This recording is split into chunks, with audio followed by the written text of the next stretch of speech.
Hello everyone, I hope you're all doing well. This is a video to accompany, introduce class, Philosophy of Education. You should already been able to find the syllabus available online. And also on our Blackboard site, I've tried to make everything else available for you, including supplemental readings that go beyond the textbooks for the class. You'll also find a learning module for the counter-argument. I'll talk about that in just a moment. Two main components to the course are discussions and the counter-argument. Discussions really are very simple. Once a week, post a reflection of the readings for that week, or it could be reflections on your work on a counter-argument. I like to try and leave the discussions as widely open as I possibly can so that you have a lot of freedom in terms of how you want to approach it. You can talk about the class readings. You can talk about current events in society that you find related to the class readings. You can talk about the counter-argument that you're working on, resources you found, ideas you have you'd like to bounce off other students. Any of those are perfectly appropriate, just as long as it's maintained and focused toward the class. And then respond to one other person's post. The other component of the class is the counter-argument. What you'll do is take a paper, and it's already available online under the learning module for the counter-argument, analyze it, and then develop a counter-argument. Refute the main points the author makes in their original paper. And you can do that in several ways. You can find a lot of things you can use to refute it, or if you want, you can focus on several, 2, 3, 4 main elements. It's entirely up to you. What's important, though, what really matters, is whatever conclusions you come to, you use scholarly support. And what do I mean by that? Well, what you think is important, it is, but it's more important, especially at this stage in your career, to show that you can connect your ideas to scholarship out there.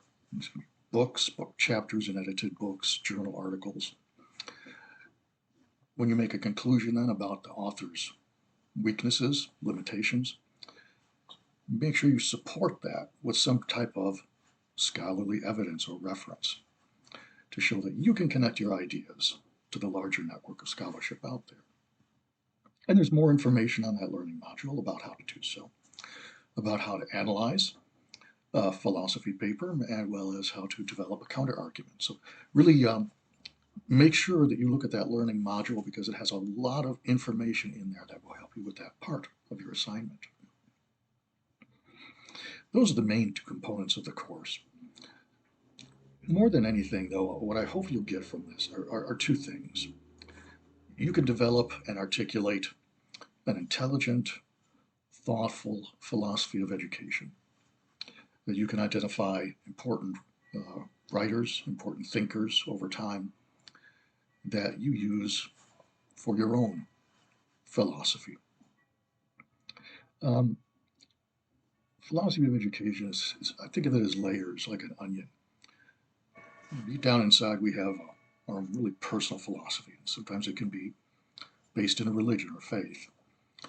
On top of that, we may have a educational philosophy pertaining to our profession. On top of that, we may have a social philosophy or a political philosophy. Ideally, those are all aligned in some way, that they have some common strands connecting one to the other.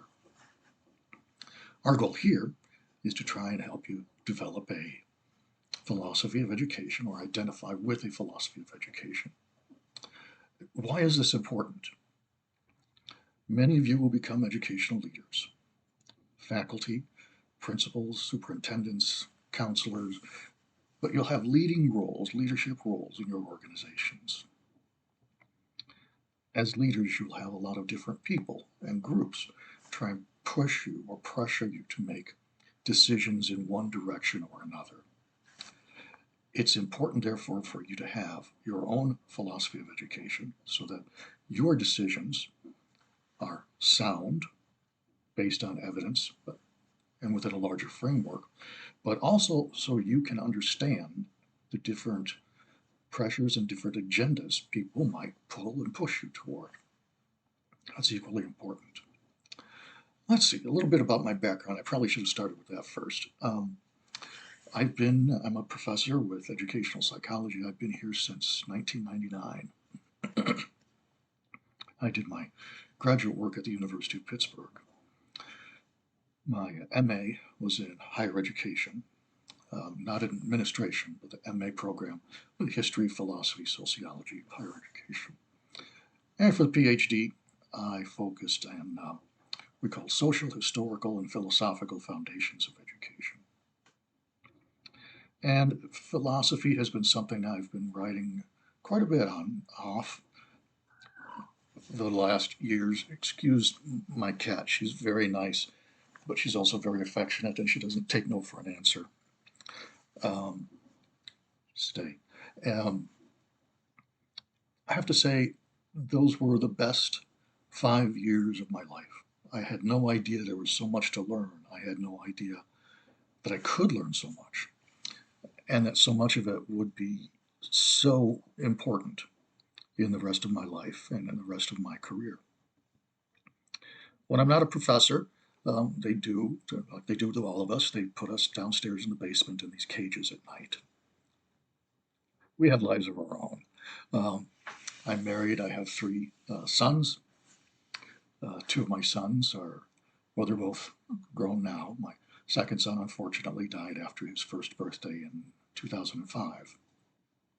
But I have three sons. Married. In my spare time, I enjoy gardening, doing projects around the house, carpentry, etc. So we all have a life outside of here. Um, it's about all I can think of for now. Now, if you have any questions about anything, please reach out to me. You can reach me by phone, voicemail. You can reach me. She really is. I tell you, she is persistent. You can reach me. Next time, I'm going to lock her out of the room. Um, Phone, voicemail, email. If you'd like, if you live nearby or like to meet on campus, that would actually be ideal because I prefer meeting people on campus. I've, over the last few years, decided to have my meetings with students over coffee in the Student Union building. I find that much more relaxed and conversational. So if you have a question about anything, please don't hesitate to reach out to me and reach out to me sooner rather than later. And please don't think you're imposing on me at all. I've been teaching mostly online for the last 10 years. I miss being in the classroom.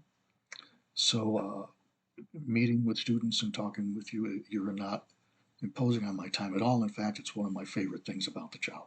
So, please feel free to reach out if you need me for any reason, and I will be in touch. Look forward to a good semester, everyone. Bye for now.